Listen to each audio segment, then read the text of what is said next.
to be. I finally told her to be. Paumanhin po sa boses ko, I'm a bit under the weather these past few days. Okay, so I'm sure you've heard of all the cons, K-Con, Toy-Con, His-Con, which we also mounted in History-Con, and now of course VivaCon. It's a dream ni Boss Vic actually for like, I've been hearing him say this for the last 3 years. Gusto niya ng isang fun-based event na kung saan nagsasama-sama lahat ng artists ng Viva.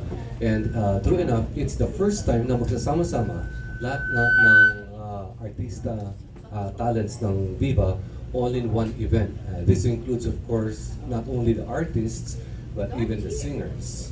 So we even have directors. So ano nga po ba ang VivaCon? Well, as to be mentioned, it's on August 3 and 4. It's a weekend, Saturday and Sunday po siya at the World Trade Center. Originally, we opted for a November para tumasa na sa aming anniversary, but it was the only open date. Hence, we got hold of and secured the August date. But ito pong 2 days na to, ang nangyayari ko sa kanya, it's a mix of may mga exhibitors, so there's bazaar, mga artista natin will be selling their pre-loved items, tulad nila Ann Curtis, si Sian Lim, Yang Concepcion, sila Nadine Lustre. So yung mga nagamit nila before, clothes that they want to dispose of, they're going to be selling it there, along with other exhibitors. Meron din pong talks na nangyayari sa second floor. So on one end, it would be the talks coming from our digital group. Ito yung mga social media influencers tulad nila Donalyn Bartolome, sila Daryl Yap, sila Marcelo Santos. So that's on one room. On the other would be selected directors who can give talks and anecdotes and workshops on anything and everything about film. So meron tayo. Meron din mga fan meets, and then of course the auditions na mangyayari for both artists and sa mga gustong maging singers or mga bands, mga upcoming bands. And syempre because ang highlight of this all would be the artists themselves. So we invited all our artists and performers on the 2-day event. So nandoon of course yung mga from the smallest to the biggest artists that we have. Tulad nila Ann, nila Sarah, nila Nadine, and the like. So, of course, we're also giving out an award, but we'll let you know as soon as that's confirmed. So, yun po siya. The concerts, the continuous concert. The continuous concerts, of course, happens, the venue opens at 10. On the first day, of course, there will be the ceremony, the company. But as soon as you enter the venue, at nalibot nyo na yung mga exhibits and all, yung nangyayari po sa stage, all the way from the time it opens hanggang sa matapos siya at 10 p.m., tuloy-tuloy lang yung performances on stage. So, it's quite an experience kasi sabay-sabay siya, para kang pumasok ng theme park, sabay-sabay na nangyayari. So meron siyang performances nasa stage, may talks na nangyayari sa taas, may exhibitors sa baba, may audition doon sa kaliwa. So tuloy-tuloy lang yung experience. Ang tawag ko nga sa kanya is organized chaos. Kasi lahat makikita niyo sabay-sabay. Yun po. May we know po kung lahat lang po ba ng a-attend is Viva artists or may mga invited din po kayo mga non-Viva artists to come? Yes, we have invited non-Viva artists because we also took it as an opportunity to promote yung aming upcoming films. And hindi naman po limited sa inyong kalaman na we're also working with other artists who are non-Viva. So, nandoon po yung promo ng Sanggano, Sanggago, Sanggamol. So that's with Andrew E. sila Dennis and John. Yeah. And then of course nandoon din si Gerald Wallace because of the movie with Kim Molina. Yeah. Jobble. I will be there as well. Lovey Pro will be there as well. So in that promo, yeah, the in that promo of course is yung Nadine. So Andrew is yeah. At least may coach ako. That's Sian and Christine. Tanong ko lang po, parang nakita namin kasi sa PR na Alex Gonzaga, Arjo Ataide, Empoy Yes. will be there. Are they Viva artists na po ba? They will be actually doing movies with us. So, Mas probably promotional. yes, it's a promotion po Okay. for projects. Ano po yung participation nila? Anne, ni Sarah, and then some of the biggest artists ng Viva? Actually, all the artists are given actually stage time. They all perform. So they'll be singing, they'll be dancing, so they'll be performing on stage. So lahat ng tutungtong sa stage most likely would be performing, except for a few perhaps who would say hi, hello, and do the fan meets. Pero most of them will be performing po. Action call. Okay. Well, that's one of the insights that we got when we were planning this one. Normally kasi yung mga fans, of course, nakikita lang yung mga artista lang on TV, on the screen, napapanood sa sine. So it's a chance for them to actually interact, yung talagang up close and personal. So at given times of the days, and there will be announcements on the venue itself. And then aside pa from the sinasabi ng host on stage, the artists who arrive at the venue are given time to go up to the second floor. A room is allotted for the meet and greet. So, pag akit mo sa taas, pwede kang pumila, makikuha ng picture. I would say, if I made like pag nasa Disneyland, can you see the characters coming out?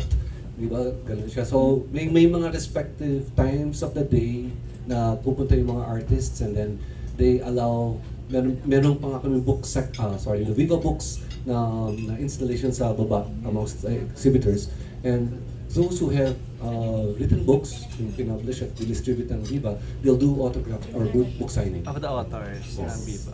But the fans can ask questions directly to the actors, to the artists. Yeah, well, it's their chance. They're up close and personal. So How much are the tickets? the tickets po is it's a uniform price of 550 per day. Per day.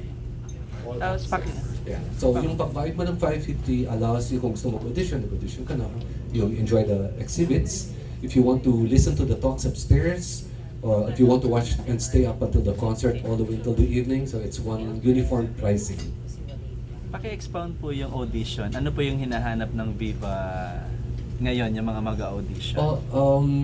Like perhaps any network or entertainment or management company, non-stop naman yung paghanap natin ng mga talents. Particularly here But sa Viva. for us, we're open actually, especially like for next year.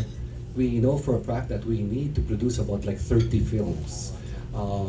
And sa dami nun, there would be a lot of requirements for children, for mga millennials, so we're open to sa mga child auditioners, sa mga teens, sa mga nasa early 20s nila. Mostly yun yung age kasi ng mga nag-audition. I think this is a timely undertaking considering the entertainment scene at the moment. Well, for the, I'd say for the past 38 years, the fans have always been there supporting the movies, supporting their fans. So they've never had an event similar to this one where they can go and give, like say, perhaps meet all the other artists or get to be up close and personal dun sa kanilang mga iniidolo. So it's our way of giving back to the fans. Like I said, it's a dream of Boswick like 3 years back. So ngayon lang siya nagmamaterialize. But I feel it's also timely to also give back to the fans because I'm sure all the other artists owe it to them. It's actually for Boswick's dream, no? Every year as we celebrate, of course, another milestone of Viva. This year, of course, is our 38th. Gusto niya kasi may maibilik lagi sa mga tumatangkilik sa Viva. So, yun lang unang-unang na pumasok sa kanyang mind. Something to give back really to the fans, to the supporters. So, he hopes to continue doing this on an annual basis, on a yearly basis. And hopefully, of course, it becomes bigger and bigger. But yun po yung isang underlying vision lang niya para maibalik lang sa mga tumatangkilik sa Viva at sa mga artista. The entrance kasi rin po, covers for a lot of the, well, it isn't easy for mounting an event like this. It's quite costly. I'd say, kahit paano you'll have to somehow recoup the expenses. But I guess for like a regular person who would want to watch a concert, who would pay, if you want to be a VIP, somewhere around 10,000, a general patronage, I'd say, or general admission, I'd say would cost you a little under 1,000. Ito, it's 550, but you already get to hear the talks. You go see the concert. You go around in the exhibit. So it's I guess it's a little amount for the cost that we also have to incur for mounting the whole thing. Po malalaman yung announcement ng mga schedules and yung kung anong araw pupunta yung mga artists and yung mga auditions when they expect to see it on Actually, we're finalizing that one already. We already have the most, like I'd say 85% of the grid is already, yung schedule is already fixed. Inaayos lang namin yung slotting. Next week daw sabi ko. So hopefully, I guess, by next week we already have that confirmed. But really now, it's near. So it has we're meeting on it on a daily basis. Many Viva artists will come and participate on the Viva conference. I'd say roughly anywhere from a minimum of like, I'd say 80 per day, minimum of 80 to 100 80 to 100. per day. So, just imagine performances that starts at around like 10:30, 11 in the morning, diretso na siya all the way up until like 9, 9:30.